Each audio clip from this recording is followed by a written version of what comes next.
Greetings and welcome back to Room 303 in our Dare to Teach series, where we are seeking to try to define what we mean when we talk about the integral teacher. Now at this moment we're going to talk about grace and mercy as it relates to being an integral teacher. Now our assumptions are that you have been with us at learnstrong.net. Down that left hand side, the playlist there, Dare to Teach. I've given 2 introductory lectures that I hope laid some groundwork, and then I looked at the 12 core values, as I will define them, of the integral teacher, and I took them in groups of 4, 3 groups of 4. In the first group, what I consider to be the foundational group of honesty, forgiveness, freedom, and love, compassion. And then out of that came our understandings for the second group of justice, hope, courage, joy, and peace. And then now we're in this third group. We've already talked about discipline and purity, and out of that conversation we now will talk about grace and mercy before we finish with our last conversation of gratitude. I love to play with these theological or these religious words, as being a theologian and a poet as well as a teacher. I get to have a lot of fun with it. These religiously nuanced terms and phrases, and we'll be playing around with grace and mercy. However, as we have done with these earlier words, I hope that I can expand our definition to be a little bit more inclusive. Early in my career as a teacher, I began to realize that there were 2 things that really mattered, especially, I would say, early on with my at-risk students. You'll notice that now I talk about all of my students are at-risk students, given the insanity that has kind of prevailed in the world in the last 30 plus years. But there were 2 things that I began to realize right away. I mean, it was kind of, well, the light bulbs came on for me. I told you guys, I came into the classroom to do research, and sure enough, one of these findings was that so much of the energy in my room had to do with 2 things. And I think it's still true. I've told you guys I'm giving these lectures to try to remind myself as much as any of why it is that I continue to do what I do in 303. And I am convinced that 2 things matter almost more than anything else. One of those is the way I look at students, how I physically see them, right? And the second is how I speak to them. The language, the voice, the tone, the inflection, it all matters. And here's why. Because as I said to you already, I realized early on that I was being watched. Often watched by students I didn't even know. I mean, I once had a student that saw me as a senior that said, I avoided your classroom for 3 years, freshman, sophomore, junior year. All I did was watch you. And I would watch you in the halls. I watched you walk the halls or whatever. I wanted to see how you related to other kids before I ever came into your classroom. I thought that was a pretty sophisticated activity for 3 years. Kind of blew me away. But what it told me is that the way I look at students and the way I talk to students is really going to matter. So I began early on to define grace in a classroom as carrying a certain kind of gentleness in my eye when I looked at students, and a certain kind of self-control in my voice when I spoke with students. I have found that classroom issues, and sometimes over the years I've been asked to kind of help a teacher or a colleague in regards to issues of classroom management, discipline. And I have found that often it has to do with these 2 issues. How the teacher will look, how the teacher carries themselves, because teachers who haven't paid attention to these 2 things will oftentimes encounter discipline problems. It's a truth I have found to be the case. Why? Because classrooms are the place, I believe, where we get to surprise. We surprise ourselves, we surprise our students, we surprise others. And I mean, if you'll think about it, my students will enter 303 often. They're often looking to go to war. Not all my students, but there's always a certain element of my students that they want to go to war. They want to see, can I get under this man's skin? They assume I'm a guy of short fuse, that I'm a guy of thin skin, that I'm going to be a guy of hot words, especially because they know I've been doing this for a while. And it's a test. And a number of my colleagues have told me that they can sense this on the first day of class, especially these younger generational kiddos coming in. They want to have a fight. They want to have a scrap. They want to see if they can get under your skin or under my skin. And I realize in these moments very early on, I mean, I mentioned early on a situation just very recently, actually, where a student came in, slammed her books down on the first day, and had something to say about this effing school out loud in front of all of the other students. And I knew in that moment I was being watched. And I knew in that moment I had to have all these other elements that we've been talking about, from honesty to courage to everything else. But I recognized how I looked at the student and how I spoke to the student would define everything that would happen in 303 for me, for the students, and for others outside. That is to say, can I surprise or can I shock a student by the way that I look at the student, by the way that I speak to the student? So, I will begin every year by concentrating on the very first thing. How do I look at each student? Can I practice this? Can I do a better job of it? And the tone of my voice, how I speak to the students. Why? Because all of us can remember that someone, that special someone, who held us, I will say it this way as a poet, who held us with an eye of the beautiful energy of gentleness.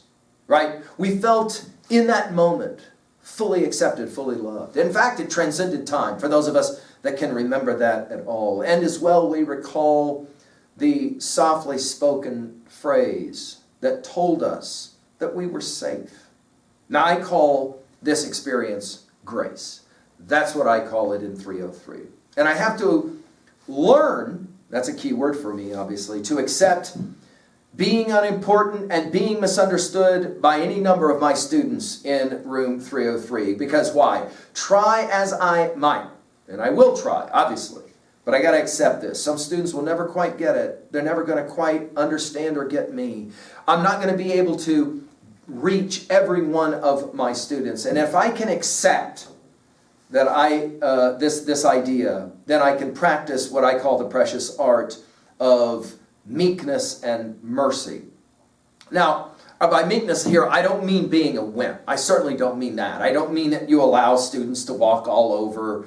I don't allow my students to walk all over me. That's not what I mean. Instead, by meekness, I mean to embrace my place in the universe. And this takes me back to something I said earlier about not taking ourselves too seriously. I like to say it this way to my own students, that I am a nobody teaching in a nobody place to somebody's. And I mean that when I say that to them. If I can accept this idea with genuine humility, then I can be a person who practices meekness. And I think to practice meekness is really important in a classroom if I'm going to be a successful teacher. Why? Because students will read that kind of energy.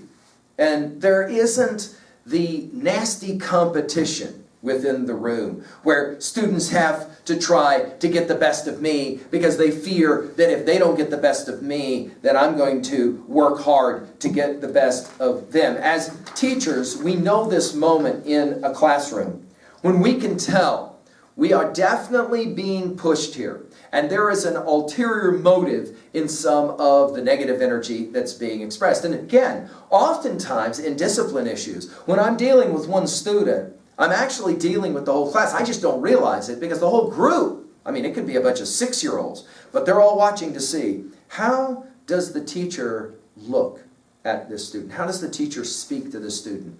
And here's the thing. We're always going to be messing around with hierarchies, no question. Taxonomies and hierarchies are a part of our world. They are obviously a part of our educational process. However, if I look and talk to one student with a certain kind of condescension, it will somehow ring hollow when I try to be genuine with the next student. You got me? In other words, oh, well, he just doesn't like that student. And it's always fascinating the way in which students will sometimes begin to believe that there's a certain favorite and favoritism that's being played. The way I like to answer the question, do you have favorites? I will always say, well, of course I have favorites. Just like with my children, I had favorites. I always said it. My favorite child for me was the one I was with at the moment.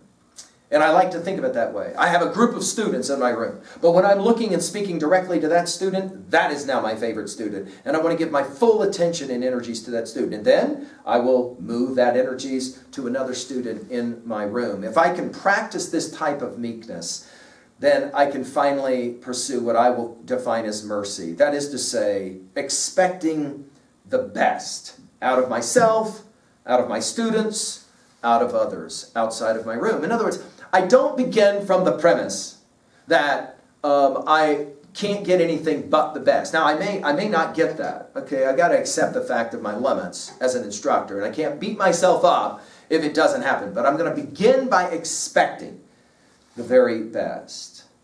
Now, mercy for me, and it's a fun word, and I borrow this from my reading and study of the Bhagavad Gita, especially passage 16. Mercy for me is that ability to realize that there are three things that will keep me, my students, those outside my classroom, from a fully happy life. Think about this for a moment. There's three things that will keep me from real contentment in the classroom. The first is lust, the second is rage, and the third is greed. Think about this, or desire. By lust, I mean desiring what I do not need. Okay? And it happens all the time. I want something, but honestly, I really don't need it. I just really want it. Of course, rage is getting upset when I don't get what I think I need so badly. Greed is believing that it's mine and I can somehow hold on to it when I do actually get it. This is, of course, referenced in the Gita as the three doors to hell. And I think it's a good way to think about this. Think about it. If I can easily convince myself that I need something I really don't need, right? And then when I don't get it, I get upset. And if I do get it, then I like to try to think I can hold on to it and I'll never lose it, which of course I'll always lose it, because everything I can gain in a classroom sooner or later is going to be taken away from me, including the very room itself. As I entered 303 a long time ago, one of the first things I reminded myself was that if I was going to stay much longer in this room, sooner or later I'd have to turn it over to somebody else, which is why I argue 303 is not my room, it's our room, right? We all share in it, and it's a precious moment in time for me to be able to share in it. Now, here's the fun thing. If I can recognize a certain kind of pattern of behavior where I desire something I don't need, and then I get really mad if I don't get it, and if I do get it, then I hold on to it. I mean, I had a colleague who, for example, desperately wanted Teacher of the Year. Couldn't believe that she was not awarded Teacher of the Year. Clearly, I'm a better teacher than all you other guys. And I said, well, you are. So, but why do you need it? I need it. I need it for blah, blah, blah, blah, blah. And for the longest time, she never got it and grew resentful. Finally, she got it, and guess what? Bugged her. Bugged her that nobody really wanted to celebrate it with her. I'm like, see, there's no way to win in situations like this. If you can see these kinds of patterns of behavior in yourself and your students and those outside of your classroom, actually, this is the source of a lot of humor. You can literally begin to laugh out loud at your patterns of behavior, which, by the way, is one of the reasons that if you've done this teaching gig for very long, I recommend that you start looking backwards to all the things that you were just so absolutely certain you needed. You absolutely certain you had to have, and when it didn't happen, you grew upset. And if it ever did happen, you couldn't hold on to it for very long anyway. And it becomes a source of a certain kind of irony, a certain kind of humor. We don't take ourselves too seriously in that regards, right? And I love that. It's kind of fun to see how funny and silly we can be in regards to these patterns of behavior. I'll say it this way now, and as we start to close, when the classroom environment is harmonious, that is to say, there's this fair balance between grace and mercy. Finally, then and only then, can I experience gratitude. And that one for us is a really powerful moment when we can finally be grateful for the fact that we get to do this amazing thing called teaching, which is truly the most amazing thing in the world. It is the best thing that I can do with my life. But I have to experience this grace and mercy within the classroom. And I have to be willing to do all of the things that we talked about before, including, of course, a whole bunch of forgiveness for the times when I didn't practice it. So now we finish, of course, back again with our big five. That is to say, can I practice grace and mercy as it relates to my epistemological positions and my students' epistemological positions? Because they come in with a lot of absolutist epistemological positions or relativist positions that I'm going to help them to understand. Look, everything can't be relative. There has to be some truth. To say there are no truths is itself a truth. That is to say, I want to help them. I want to guide them get there. Can I have the spirit of grace and mercy to get me there and them there? Right? Ontologically, obviously, I've got to play that game of grace and mercy, because why? I don't seem to ever measure up to the things I long to measure up to with myself, with my students, and with others. I have to be able to let a whole lot go. And I literally got to laugh at mistakes. Of course, psychologically and sociologically, I'm always playing the game of grace and mercy. Think about the last time in PLC that you got so fired up because you were right and your colleague or colleagues were wrong. and they did not appreciate you for what you were bringing to the PLC table. Can you let all of that go? Can you literally laugh about it out loud? Can you turn around at the beginning of a new year, for example, and say it out loud? I'm just letting it all go. And I'm going to take people at face value, as authentic, as real, and I'm going to do the best I can to not consider myself so incredibly important to my room, to this institution. Am I going to be able to have a certain modicum of grace and mercy? And if I can do that, can I also come to my theodictic position of asking, why did this happen for me? Can I evolve? Can I transcend and include as an integral teacher? Can I evolve? Well, I want to finish now this with one more reading from the prophet. I've enjoyed this, and a number of you have told me that, wow, this is old poetry that, quite frankly, is enjoyable to hear. And one of the elders of the city said, "Speak to us of good and evil." And he answered, "Of the good in you I can speak, but not of the evil. For what is evil but good tortured by its own hunger and thirst? Verily, when good is hungry, it seeks food even in dark caves, and when it thirsts, it drinks even of dead waters. You are good when you are one with yourself. Yet, when you are not one with yourself, you're not evil. For a divided house is not a den of thieves, it's only a divided house. And a ship without a rudder may wander aimlessly among perilous isles, yet sink not to the bottom. You are good when you strive to give of yourself. You are not evil when you seek gain for yourself. For when you strive for gain, you are but a root that clings to the earth and sucks at her breast. Surely the fruit cannot say to the root, 'Be like me, ripe and full, and ever giving of your abundance.' For to the fruit giving is a need, as receiving is a need to the root. You are good when you are fully awake in your speech. Yet you're not evil when you sleep while your tongue staggers without purpose, and even stumbling speech may strengthen a weak tongue. You are good when you walk to your goal firmly and with bold steps. Yet you are not evil when you go thither limping. Even those who limp go not backward. But you who are strong and swift, see that you do not limp before the lame, deeming it kindness. You are good in countless ways, and you're not evil when you're not good. You are only loitering and sluggard. Pity that the stags cannot teach swiftness to the turtles. In your longing for your giant self lies your goodness, and that longing is in all of you. But in some of you, that longing is a torrent rushing with might to the sea, carrying the secrets of the hillsides and the songs of the forest. And in others, it's a flat stream that loses itself and angles and bends and lingers before it reaches the shore. But let not him who longs much say to him who longs little, "Wherefore are you slow and halting?" For the truly good ask not the naked, "Where is your garment?" nor the houseless, "What has befallen your house?" I dare you in our series to practice grace and mercy in your classroom and for your teachers' learning journals. I challenge you to think about a time that you practiced grace and mercy.